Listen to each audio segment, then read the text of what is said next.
Hi everyone, നമ്മൾ ഇന്ന് ഇവിടെ ഉണ്ടാക്കാൻ പോകുന്നത് ഒരു പഴംപൊരിയാണ്. അതും റോബസ്റ്റ വെച്ചിട്ടാണ് നമ്മൾ ഇന്ന് പഴംപൊരി ഉണ്ടാക്കാൻ പോകുന്നത്. വീഡിയോയിലേക്ക് പോകുന്നതിന് മുന്നേ നമ്മുടെ ചാനൽ ഇതുവരെ സബ്സ്ക്രൈബ് ചെയ്തിട്ടില്ലെങ്കിൽ ഒന്ന് സബ്സ്ക്രൈബ് ചെയ്യണേ. അപ്പൊ നമുക്ക് നോക്കാം ഈ പഴംപൊരി എങ്ങനെയാ തയ്യാറാക്കുന്നതെന്ന്. അതിനുവേണ്ടി ഞാനിവിടെ എടുത്തിരിക്കുന്നത് 3 റോബസ്റ്റയാണ്. അധികം പഴുക്കാത്ത പഴം വേണം എടുക്കാൻ, എന്നാൽ ഒത്തിരി പച്ചയും ആകരുത്. ഇനി നമുക്കിത് കട്ട് ചെയ്യാം. ഞാനിവിടെ ഒരു പഴത്തിന് ഹാഫ് ആക്കിയിട്ടാണ് മുറിക്കുന്നത്. ഇത് മുറിക്കുമ്പോൾ നമ്മൾ ശ്രദ്ധിക്കേണ്ടത് കുറച്ച് തിക്കായിട്ട് തന്നെ ഇത് മുറിക്കണം. കാരണം ഏത്തപ്പഴം പോലെ ഇത് അത്ര കട്ടിയില്ലല്ലോ, കുറച്ച് സോഫ്റ്റ് അല്ലേ. അതുമല്ല, തിന്നായിട്ട് മുറിച്ചാൽ ഇത് ഫ്രൈ ചെയ്യുമ്പോൾ എണ്ണ കുടിക്കാനുള്ള ചാൻസ് ഉണ്ട്. അതുകൊണ്ട് കുറച്ച് തിക്നെസ്സോട് കൂടി തന്നെ മുറിക്കാം. ഒരു പഴത്തിന് 2 ആയിട്ട് മുറിച്ചാൽ മതി, മാക്സിമം 3. ഞാൻ ഇവിടെ കുറച്ച് പഴം 2 ആയിട്ടും കുറച്ച് 3 ആയിട്ടുമാണ് മുറിച്ചിരിക്കുന്നത്. നമ്മുടെ ഓരോരുത്തരുടെ പഴത്തിന്റെ തിക്നെസ് അനുസരിച്ച് മുറിക്കാം. ഇനി നമുക്ക് കോട്ടിങ്ങിനുള്ള മാവ് റെഡിയാക്കാം. അതിനുവേണ്ടി ഞാൻ ഇവിടെ എടുത്തിരിക്കുന്നത് 1 കപ്പ് മൈദ, 2 ടേബിൾ സ്പൂൺ അരിപ്പൊടി, 1 ടേബിൾ സ്പൂൺ പഞ്ചസാര. പഞ്ചസാരയൊക്കെ നമ്മുടെ പഴത്തിന്റെ മധുരത്തിനനുസരിച്ച് വേണം എടുക്കാൻ.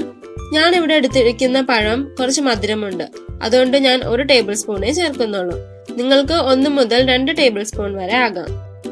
പിന്നെ ഒരു കളറിന് വേണ്ടിയിട്ട് ഞാൻ ഇവിടെ കുറച്ച് മഞ്ഞൾപ്പൊടി ചേർക്കുന്നുണ്ട്. പിന്നെ കുറച്ച് ഏലക്ക പൊടിച്ചത് ഞാൻ ഇവിടെ 1/4 ടീസ്പൂൺ ആണ് ചേർത്തത്. പിന്നെ ഒരു നുള്ളുപ്പ്. പിന്നെ ഞാൻ ഇവിടെ ഒരു 1/4 ടീസ്പൂൺ ജീരകം കൂടെ ചേർക്കുന്നുണ്ട്. നിങ്ങൾക്ക് ജീരകത്തിന്റെ ടേസ്റ്റ് ഇഷ്ടമാണെങ്കിൽ മാത്രം ചേർത്താൽ മതി. ഇത്രയും ചേർത്ത് നമുക്ക് നന്നായിട്ട് മിക്സ് ചെയ്യാം. എന്നിട്ട് ആവശ്യത്തിന് വെള്ളം കൂടെ ഒഴിച്ചിട്ട് ഇതൊരു ബാറ്റർ ആക്കി എടുക്കാം.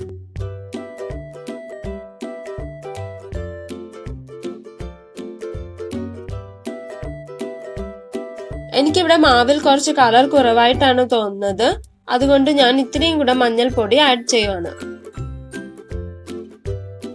അപ്പൊ നമ്മുടെ മാവ് ഇവിടെ റെഡി ആയിട്ടുണ്ട്. ഈ ഒരു കൺസിസ്റ്റൻസിയാണ് നമുക്ക് വേണ്ടത്. ഒത്തിരി തിക്കാവാനും പാടില്ല, ഒത്തിരി ലൂസ് ആവാനും പാടില്ല. ഇനി നമുക്ക് ഒരു പാനിൽ എണ്ണ ചൂടാക്കാൻ വെക്കാം. ഒരു ലോ മീഡിയം ഫ്ലെയിമിൽ വെച്ചാൽ മതി. എണ്ണയുടെ ഹീറ്റ് എപ്പോഴും നിങ്ങൾ ശ്രദ്ധിക്കണം. ഒത്തിരി ചൂട് കൂടരുത്. ചൂട് കൂടിയാൽ നമ്മൾ ഇടുന്ന വശം തന്നെ കോട്ടിങ് കരിഞ്ഞു പോകും, ഉള്ളാണെങ്കിൽ വെന്തം കിട്ടില്ല. അതേസമയം ചൂട് കുറവാണെങ്കിലും പഴംപൊരി എണ്ണ കുടിക്കാനുള്ള ചാൻസ് ഉണ്ട്. അതുകൊണ്ട് എപ്പോഴും ഒരു മീഡിയം ഫ്ലെയിമിൽ വെച്ചിട്ട് വേണം പഴംപൊരി വറുക്കാൻ. ഇനി നമുക്ക് ബാറ്ററിൽ മുക്കി ഫ്രൈ ചെയ്യാം. ഈ പഴം ഇടുമ്പോൾ നിങ്ങൾ സൂക്ഷിച്ച് പതുക്കെ വേണം ഇടാൻ. കാരണം ഏത്തപ്പഴം പോലെ ഇത് അത്ര സ്ട്രോങ് അല്ലല്ലോ, കുറച്ച് സോഫ്റ്റ് അല്ലേ. അതുകൊണ്ട് അത് പൊട്ടിപ്പോകാനുള്ള ചാൻസ് ഉണ്ട്.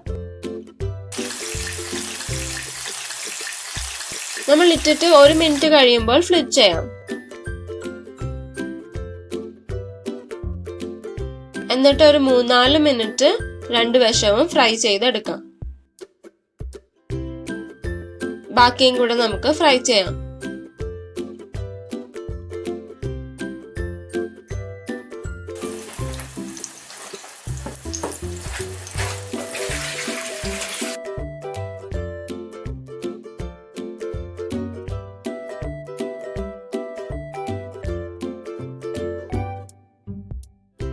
അപ്പൊ ഞാൻ നമ്മുടെ പഴംപൊരി എല്ലാം വറുത്ത് കഴിഞ്ഞിട്ടുണ്ട്.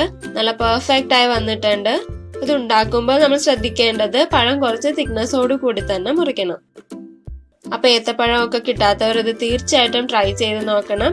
ഒരു ഡിഫറെന്റ് ടേസ്റ്റ് ആണ്. അപ്പൊ നിങ്ങൾക്ക് ഈ റെസിപ്പി ഇഷ്ടമായെങ്കിൽ തീർച്ചയായിട്ടും നമ്മുടെ ചാനൽ ഒന്ന് സബ്സ്ക്രൈബ് ചെയ്യണം.